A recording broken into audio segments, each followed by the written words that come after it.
الحمد لله حمدا طيبا مباركا كثيرا. الحمد لوليه والصلاة والسلام على نبيه. أما بعد فأعوذ بالله من الشيطان الرجيم. بسم الله الرحمن الرحيم. ألف لام ميم. ذلك الكتاب لا ريب فيه هدى للمتقين.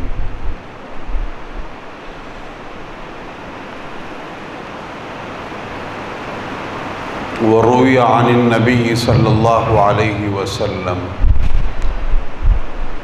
إن الله يرفع بهذا الكتاب أقواما ويضع به الآخرين، أو كما قال النبي صلى الله عليه وسلم: صدق الله ورسوله. اللهم صل على محمد وعلى آل محمد كما صليت على إبراهيم وعلى آل إبراهيم إنك حميد مجيد.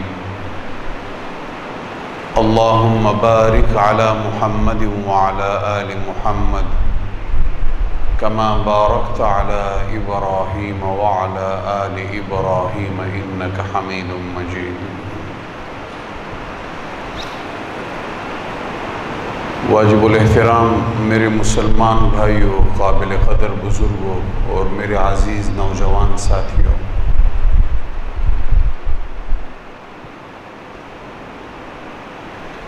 انبیاء کرام علیہم الصلوات والتسلیمات کو جب بھی اور جس زمانے میں بھی اللہ رب العالمین نے اپنی اپنی اقوام کی طرف مبعوث فرمایا ہے تو ان کو کچھ معجزات بھی عطا فرمائے ہیں۔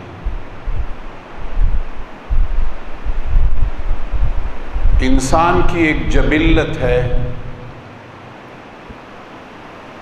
بہت بار اللہ کا پیغام اس کے دل کے اوپر اثر انداز ہو جاتا ہے،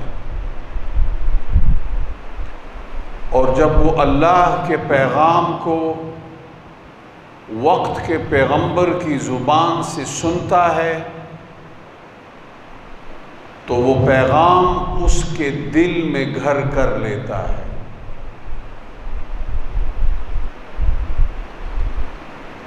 سیدنا عمر ابن الخطاب رضی اللہ تعالی عنہ زمانہ جاہلیت میں حضور سرور کونین صلی اللہ علیہ وسلم کو نعوذ باللہ قتل کرنے کے درپے تھے،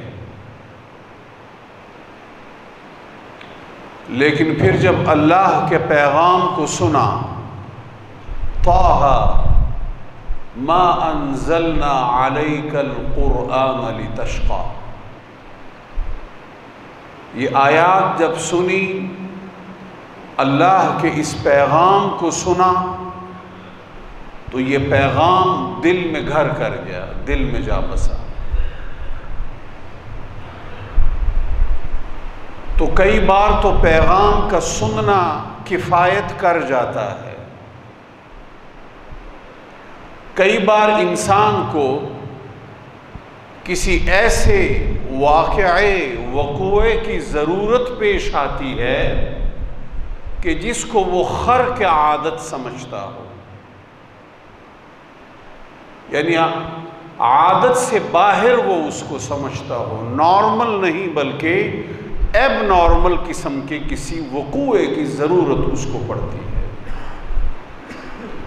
اس طرح موسیٰ علیہ السلام کو اللہ رب العالمین نے معجزہ عطا فرمایا تھا کہ جب وہ اپنی عصا، اپنی لاٹھی کو پھینکتے تھے تو وہ بہت بڑے ایک اژدہے کی شکل اختیار کر جاتی۔ یہ خرق عادت ہے، اس طرح سے نہیں ہوتا۔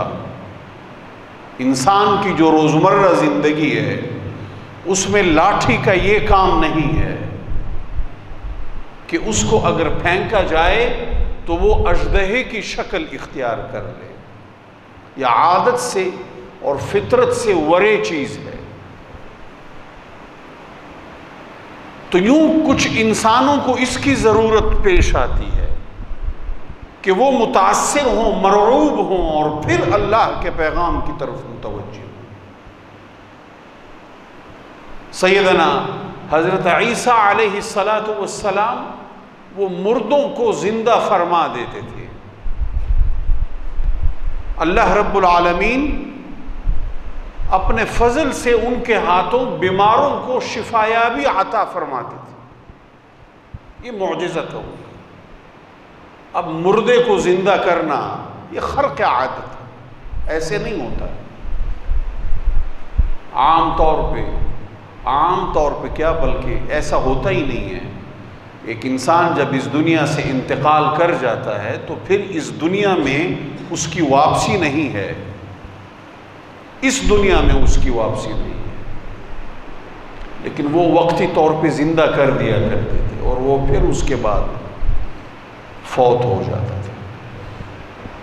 یہ معجزہ تھا قوم کو مرعوب اور متاثر کرنے کے لیے. کیوں؟ تاکہ وہ اللہ کے پیغام کی طرف متوجہ ہوں کہ یہ جو اللہ کا پیغمبر اللہ کا پیغام ان کو سنا رہا ہے اس کو وہ توجہ دینی شروع کر دیں، ورنہ اس سے پہلے وہ توجہ دینے کے لیے تیار نہیں تھے. حضور نبی کریم صلی اللہ علیہ وسلم کے کئی معجزات ہیں. آپ علیہ السلام کے ہاتھوں میں پتھر بول پڑے تھے. چاند کی طرف اشارہ فرمایا تو چاند 2 ٹکڑے ہو گیا. لیکن حضور علیہ السلام کا جو سب سے بڑا معجزہ جو آج بھی موجود ہے اور قیامت تک موجود رہے گا وہ قرآن کریم کی صورت میں ہے. یہ اللہ کا کلام ہے، اللہ کی گفتگو ہے. پچھلی جو آسمانی کتابیں تھیں ان میں وقت کے ساتھ ساتھ رد و بدل کیا گیا، وقت کے ساتھ ساتھ ان میں تحریفات کی گئیں، کیونکہ وہ اللہ کا کلام نہیں تھا، اللہ کی گفتگو نہیں تھی. اللہ کی طرف سے بھیجے ہوئے نسخے تھے، کتابیں تھیں، ہدایات کے مجموعے تھے، رہنما اصول تھے. ہمارا ان کے اوپر ایمان ہے لیکن وہ اللہ کی گفتگو نہیں تھی، اللہ کا کلام نہیں تھا. یہ قرآن کریم اللہ کا کلام ہے، اللہ کی گفتگو ہے، اس لیے بھی اس میں رد و بدل نہیں ہو سکتا، ممکن نہیں ہے. تو یہ سب سے بڑا معجزہ جو اللہ نے اپنے حبیب صلی اللہ علیہ وسلم کو عطا فرمایا. اب ایک اور چیز سمجھنے کی ہے، معجزات ماحول کی مناسبت سے عطا ہوتے تھے. جادوگروں کا زمانہ تھا، سحر اپنے عروج کے اوپر تھا بنی اسرائیل کے وقت میں. تو وقت کے پیغمبر کو ایک ایسا معجزہ عطا کر دیا گیا کہ جس نے بڑے بڑے ساحروں کو اور بڑے بڑے جادوگروں کو ورطہ حیرت میں ڈال دیا کہ اچھا ایسے بھی ہو سکتا ہے.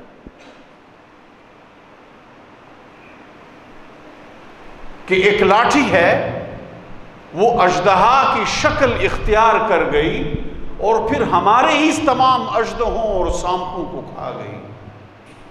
تو وہ پکار اٹھے، قالوا آمنا برب العالمین رب موسیٰ و ہارون.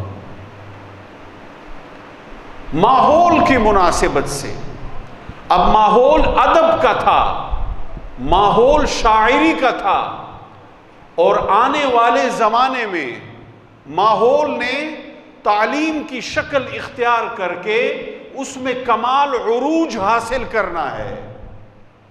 آج سائنس اور ٹیکنالوجی، یہ زمانہ جتنا آگے جا چکا ہے، جتنا مزید آگے جا رہا ہے، یہ علم کی بنیاد کے اوپر ہے، علم کی بنیاد کے اوپر.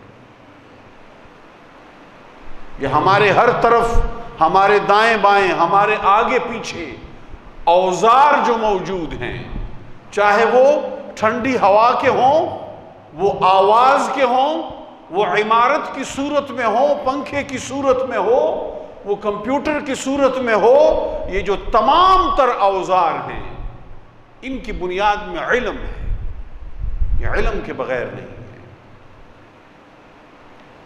تو جب ماحول علم کا ہوا، شعر کا ہوا، ادب کا ہوا، تو اس کی مناسبت سے اللہ رب العالمین نے اپنا کلام اور اپنی گفتگو نازل فرمائی اپنے حبیب صلی اللہ علیہ وسلم کے اوپر، جو تمام تر علوم کا منبع ہے، تمام تر علوم کا مرکز اور مرجع ہے،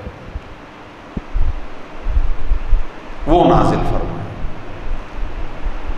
اور یہ سب سے بڑا معجزہ ہے جناب نبی کریم علیہ الصلوۃ والسلام۔ اقرأ بسم ربک الذی خلق، خلق الانسان من علق، اقرأ وربک الاکرم الذی علم بالقلم، علم الانسان ما لم يعلم۔ علم کی بات ہو رہی، تعلیم کی بات ہو رہی، قلم کی بات ہو رہی، پڑھنے پڑھانے کی بات ہو رہی، ابتدائی آیات ہیں، وحی کی ابتدا ہے، اللہ رب العالمین کی گفتگو کی ابتدا ہے جو نازل ہو رہی ہے محمد الرسول اللہ صلی اللہ علیہ وسلم کے قلب اطہر کے اوپر۔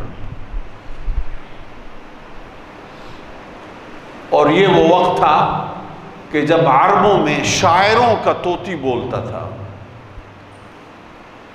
ادب، چھوٹے چھوٹے بچے فی البدی شعر کہہ لیا کرتے تھے، لوگوں کو اپنے گھوڑوں کا، گھوڑیوں کا نسب معلوم ہوتا تھا، انسانوں کے نسب تو معلوم ہوتے ہی تھے۔ آج ہمیں اپنے پردادگان کے نام نہیں آتے، کئی بچوں کو اپنے دادا کا نام نہیں آتا ہوگا، اپنے نانا کا نام نہیں آتا ہوگا۔ اس زمانے میں چھوٹے چھوٹے بچوں اور بچیوں کو سیدنا ام المؤمنین عائشہ صدیقہ رضی اللہ تعالی عنہا علم الانساب کی عالمہ اور ماہرہ تھی، اور بچپن سے تھی۔ نسب، تو لوگوں کو اپنے جانوروں کا نسب تک معلوم ہوتا تھا۔ ایسا وقت تھا اور ایسا زمانہ تھا۔ شاعر اپنا مجموعہ لکھتا تھا تو بطور چیلنج خانہ کعبہ میں جا کے لٹکا دیتا تھا کہ اس پائے کا اگر کوئی مجموعہ ہے، اس پائے کا اگر کوئی شعری مجموعہ ہے تو سامنے لاؤ۔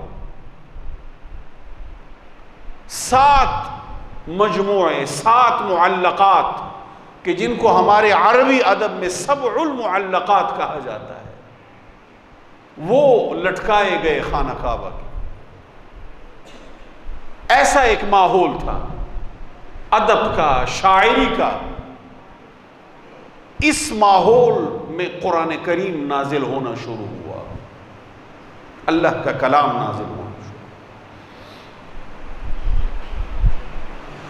اب ہدایت والے تو ہدایت پا گئے، جو ہٹ دھرم تھے، جو اس طرف آنے کے لیے آمادہ نہ ہوئے، تیار نہ ہوئے، انہوں نے پھر قرآن کریم کو اور حضور سرور کونین صلی اللہ علیہ وسلم کو نعوذ باللہ من ذالک برا بھلا کہنا شروع کر دیا۔ قرآن کریم کا جب ان کے پاس جواب نہ تھا، جب ان کو چیلنج کیا گیا کہ اس جیسی ایک آیت ہی بنا لاؤ، اگر آپ اس کو اللہ کا کلام اور اس کا پیغام تسلیم کرنے کے لیے تیار نہیں ہو تو پھر اس جیسی ایک آیت ہی بنا لاؤ، کوئی ایک سورت ہی بنا لاؤ، 10 آیات ہی بنا لاؤ۔ اس چیلنج پہ بھی اترا نہ جا سکا، اور وہ لوگ اتر نہ پائے جو فی البدی شعر کہا کرتے تھے، ان سے نہ بن پائیں، ایک آیت تک نہ بن پائی قرآن کریم کی مثال۔ اب انسان کی ایک خصلت ہے، اس کی ایک جبلت ہے، جب وہ ہٹ دھرمی پہ اترتا ہے، دلیل کی بات نہیں تسلیم کرتا، دلیل کو مانتا نہیں ہے، ہٹ دھرمی کا مرتکب ہوتا ہے، تو پھر وہ برا بھلا کہتا ہے، گالم گلوچ پہ پورا گالم گلوچ پہ اترتا ہے۔ انہوں نے بھی یہی کام شروع کیا کہ یہ جی حضور تو کاہن ہیں، یہ جو قرآن کریم کی آیات ہے جس میں وہ کچھ چیزوں کے بارے میں بتلاتے ہیں آنے والی کہ یوں ہوگا اور وہ ہوگا، تو یہ تو کہانت ہے، نعوذ باللہ من ذالک۔ کچھ نے کہنا شروع کیا کہ یہ حضور نعوذ باللہ مجنون ہو گئے ہیں، تو یہ حالت جنون میں یہ وہ باتیں ان کے منہ سے نکل رہی ہیں۔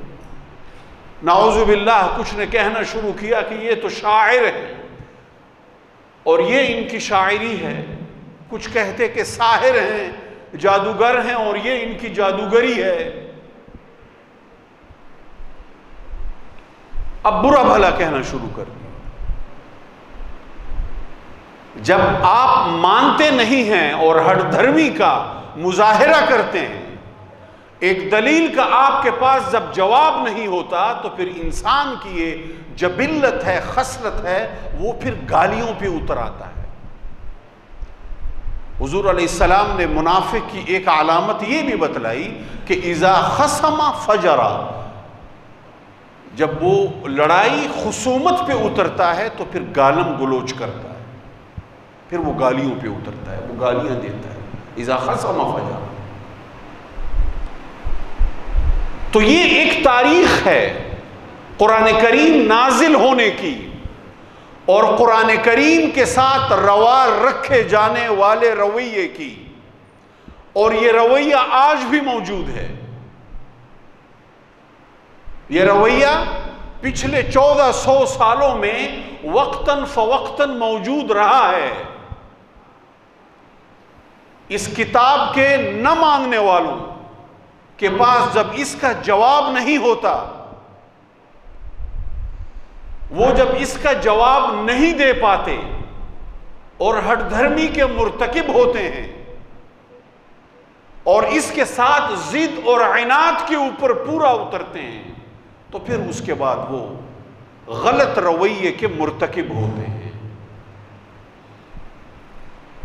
چنانچہ آج بھی دنیا کے مختلف خطوں میں اس کی توہین کی جاتی ہے، نعوذ باللہ من ذالک، چاہے وہ جلانے کی صورت میں ہو، پھاڑنے کی صورت میں ہو، اعلانیہ۔ مغرب آج اپنی تہذیب کے عروج کے اوپر ہے۔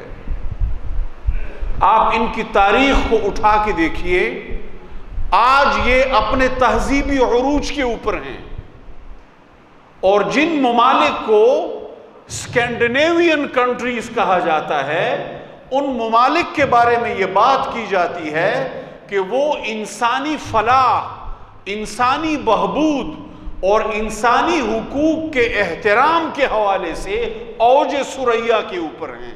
یعنی ان جیسی سوچ، انسانیت کی فلاح، بہبود، انسانی تہذیب کے احترام اور انسانی حقوق کے احترام، یہ چیز دنیا کے کسی اور خطے میں اتنی زیادہ نہیں ہے جتنی زیادہ اس خطے میں موجود ہے۔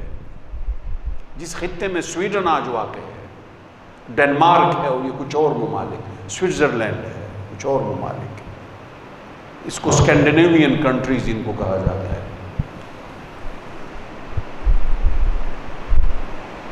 اب یہ دعویٰ ہو آپ کا، ایک طرف آپ اپنی تہذیب کے عروج کے دعوے دار ہوں،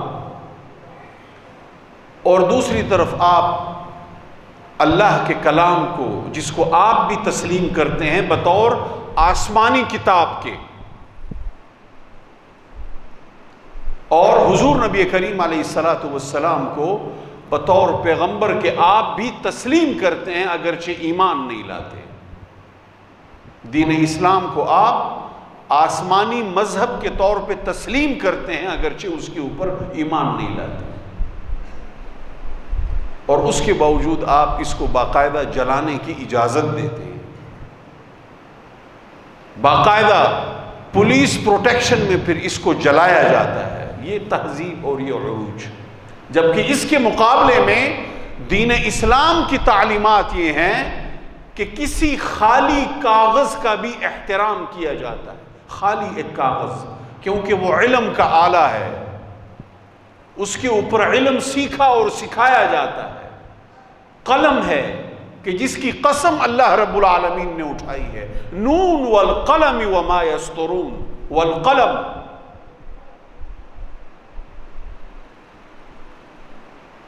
علم بالقلم علم الانسان ما لم يعلم۔ تو اللہ رب العالمین نے قرآن کریم میں آلات علم کا ذکر کیا، اس میں قلم ہے، اس میں کاغذ ہے۔ خالی کاغذ کا احترام ہے، کیونکہ ہمارا جو دین ہے اس کے بارے میں ہے کہ الدین کلہ ادب، یہ تمام تر آداب کا مجموعہ ہے۔ یہ اتنا عظیم الشان دین ہے، اتنے سنہرے اور خوبصورت اصول رکھنے والا دین ہے کہ کسی کی کتاب کو جلانا تو دور کی بات، یہ خالی کاغذ کی بھی بے حرمتی اور بے ادبی کی اجازت نہیں دیتا۔ کیوں؟ کیونکہ وہ آلہ علم ہے۔ یہ الگ بات ہے کہ آج ہماری جو نوجوان نسل ہے اور ہمارے جو اب بچے نوجوان ہو رہے ہیں، ان کو ہم یہ تعلیمات نہیں دے رہے کہ قلم کی عزت ہے، قلم کا احترام ہے، کاغذ کی عزت ہے، کاپی کی عزت ہے، کتاب جو آپ کے بستے میں ہے اس کی عزت ہے، اس کا احترام ہے، کیونکہ یہ آلات علم ہیں، ان کے ذریعے سے علم حاصل کیا جاتا ہے۔ یہ وہ سنہرے اصول ہیں جو ہمارے دین نے ہمیں دے رکھے۔ اور پھر یہیں آگے جا کے استاد کی عزت ہے، استاد کا احترام ہے، اس ادارے کی عزت اور اس ادارے کا احترام ہے کہ جہاں پہ ہم علم حاصل کرنے جاتے ہیں۔ تو یہ تمام تر آلات علم ہیں، متعلقات علم ہیں، ان کی عزت اور ان کا احترام ہے۔ یہ دین اسلام کی تعلیمات ہے۔ تو اس لیے میرے عزیز نوجوان ساتھیوں، ہم اپنے دین کو سمجھیں، اپنے دین کے صحیح مبلغ بنیں۔ ایک طرف وہ جو تہذیب کی بلندی کے دعوے دار ہیں، ان کا عمل ہے ہمارے سامنے، اور دوسری طرف ہمارے پاس اپنے دین کے سنہری اصول، تو ان کے اوپر ہم عمل کرنے کی کوشش کریں۔ ان کے اوپر ہم عمل کریں گے تو ہمارا عمل ہی اس طرح کی جو قبیح اور مذموم حرکتیں ہیں ان کا جواب بنے گا، وگرنہ ہم نعرے لگاتے رہیں گے، صدا بلند کرتے رہیں گے، لیکن اس صدا کو کوئی سننے والا نہیں ہوگا، کیونکہ ہمارا جو وجود ہے وہ عمل سے خالی ہوگا۔ تو اللہ رب العالمین ہمیں اس کلام کے اوپر عمل کی توفیق نصیب فرمائے اور سراپا نمونہ ہمیں بنائے دنیا کے لیے۔